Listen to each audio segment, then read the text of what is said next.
علم علم عمل کے بغیر پاگل پن اور عمل علم کے بغیر جہالت ہے۔ امام غزالی۔ طلب صادق اہل علم کی تلاش وہ کر سکتا ہے جس کے پاس طلب صادق ہے۔ طلب صادق وہ پہلا قدم ہے جو اس سفر میں معاون ثابت ہوتا ہے۔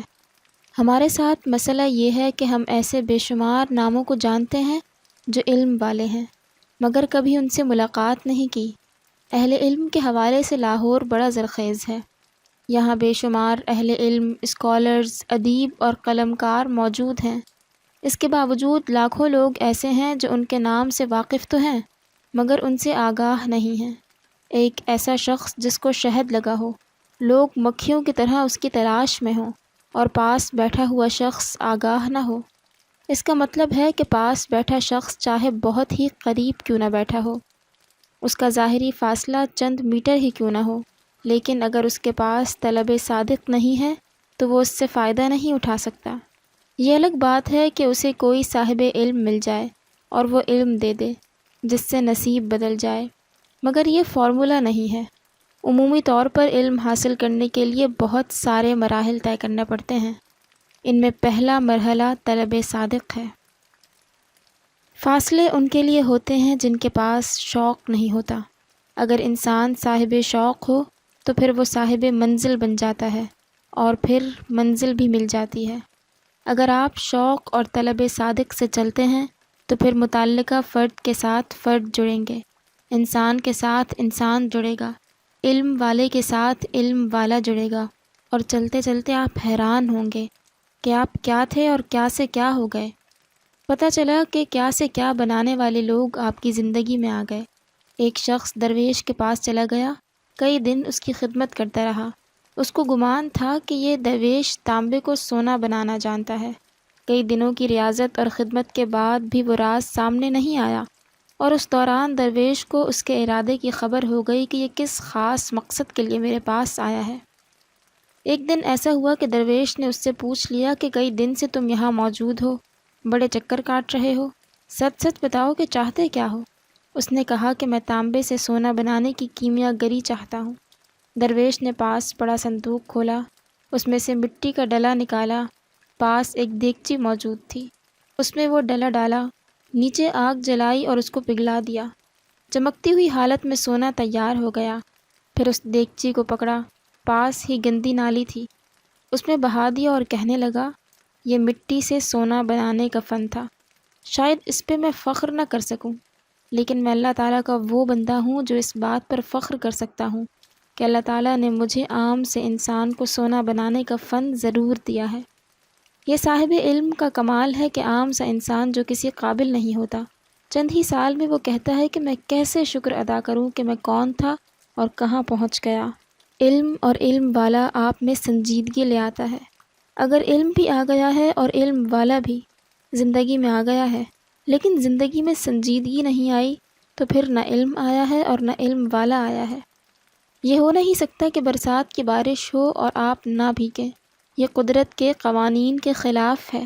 یہ ممکن نہیں ہے کہ ایک شخص کو یہ چیزیں میسر آئیں اور اس کے نتیجے میں زندگی میں سنجیدگی نہ آئے۔ اہل علم کی صحبت کا پہلا انعام یہ ہے کہ آپ کی زندگی میں سنجیدگی آ جاتی ہے۔ اس سے پہلے آپ کی زندگی ایسے ہی گزر رہی ہوتی ہے، صبح ہوتی ہے، شام ہوتی ہے، زندگی یوں ہی تمام ہوتی ہے۔ جب بھی آپ میں سنجیدگی آتی ہے تو پھر آپ کو کوئی بھی مسئلہ آتا ہے تو آپ کو اس مسئلے سے ڈر نہیں لگتا، ڈر اس بات سے لگتا ہے کہ کہیں میرا وقت ضائع نہ ہو جائے۔ یہ ان لوگوں کا انعام ہوتا ہے جو زندگی کی قدر سکھاتے ہیں۔ اپنے علاقے، اپنے قصبے، اپنے شہر میں تلاش کیجئے کہ علم والے لوگ کہاں ہیں۔ اگر یہ آپ کی طلب نہیں ہے تو پھر آپ بڑے بدقسمت ہیں۔ اللہ تعالیٰ نے آپ کو اس دور میں پیدا کیا ہے کہ جب سفر کرنا بہت آسان ہے، کسی تک پہنچنا بہت آسان ہے، کسی کی کتاب پڑھنا اور خریدنا بہت آسان ہے، انٹرنیٹ ہے، سرچ کرنا بہت آسان ہے۔ اس کے بعد بھی اگر آپ اپنے زمانے کے اہل علم تک نہیں پہنچتے تو پھر بدقسمتی ہے۔ سیکھنا۔ انسان دنیا کی واحد مخلوق ہے جس میں بچہ 5 سال تک اپنی ماں کے ساتھ رہتا ہے۔ ماں اسے وقت دیتی ہے، جس کی وجہ سے ماں کی شخصیت بچے میں نظر آتی ہے۔ باپ اس کو شفقت دیتا ہے، ہم زندگی کا ایک بڑا عرصہ اپنے والدین کے بغیر نہیں گزار سکتے، جبکہ باقی تمام مخلوقات تھوڑا ہی عرصہ اپنے والدین کے ساتھ گزارنے کے بعد انہیں چھوڑ دیتی ہیں۔ کئی جانور ایسے ہیں جو پیدا ہوتے ہی اپنے والدین کو نہیں دیکھتے، چلے جاتے ہیں اور خود سے اپنی زندگی گزارنا شروع کر دیتے ہیں۔ انسان جس کے ساتھ بھی وقت گزارتا ہے اس سے سیکھتا ہے، اور جو کچھ وہ سیکھتا ہے وہ اس سیکھے ہوئے سے خود کو اور دوسروں کو جانچتا ہے۔ ہم لوگ پیدا ہوتے ہیں تو ہمارے کان میں اذان دی جاتی ہے، ہم مسلمان کہلاتے ہیں۔ مسلمان کا اللہ تعالیٰ کی ذات پر ایمان ہوتا ہے، اللہ کے رسول صلی اللہ علیہ وآلہ وسلم پر ایمان ہوتا ہے، ہمیں مذہب کا علم ملنا شروع ہو جاتا ہے۔ یہ ہمیں اسلامیات کی کتاب قاری صاحبان علماء کرام سے ملتا ہے۔ جب ہم بڑے ہوتے ہیں تو ہم گاہے گاہے جمعے کا خطبہ سنتے ہیں، مذہبی لیکچر سنتے ہیں، مذہبی تقریریں سنتے ہیں، مجالس سنتے ہیں۔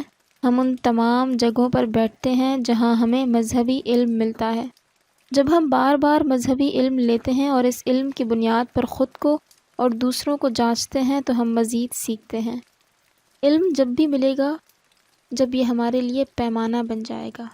ہم چونکہ معاشرے میں رہتے ہیں اور معاشرے کی کچھ رسم و رواج ہوتے ہیں، اس لیے ہم معاشرے سے بھی علم لیتے ہیں، اس علم کے ذریعے بھی خود کو جانچتے ہیں۔ یہ عین ممکن ہے کہ معاشرے کا ایک علم ایک معاشرے میں اچھا سمجھا جاتا ہے تو وہی دوسرے معاشرے میں برا سمجھا جاتا ہے۔ میڈیا، اشتہارات بھی ایک ذریعہ ہیں جن سے ہم علم لیتے ہیں۔ علم لینے کے 5 ذرائع ہیں۔ ہم علم کان سے لیتے ہیں، آنکھوں سے لیتے ہیں، محسوس کرتے ہیں، سوچتے ہیں اور سونگھتے ہیں۔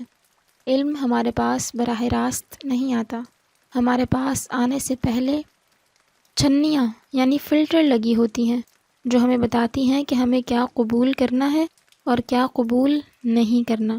یہ شروع میں مضبوط نہیں ہوتی، کمزور ہوتی ہیں۔ ہم جب تک پختہ نہ ہو جائیں، جب تک صحیح ضابطے اور اصول نہ پتہ لگ جائیں، یہ کمزور ہوتی ہیں۔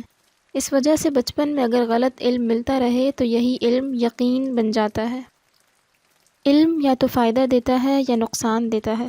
اگر فائدہ دیتا ہے تو ہمیں خوشی ملتی ہے اور ہم اس علم کو بار بار استعمال کرتے ہیں۔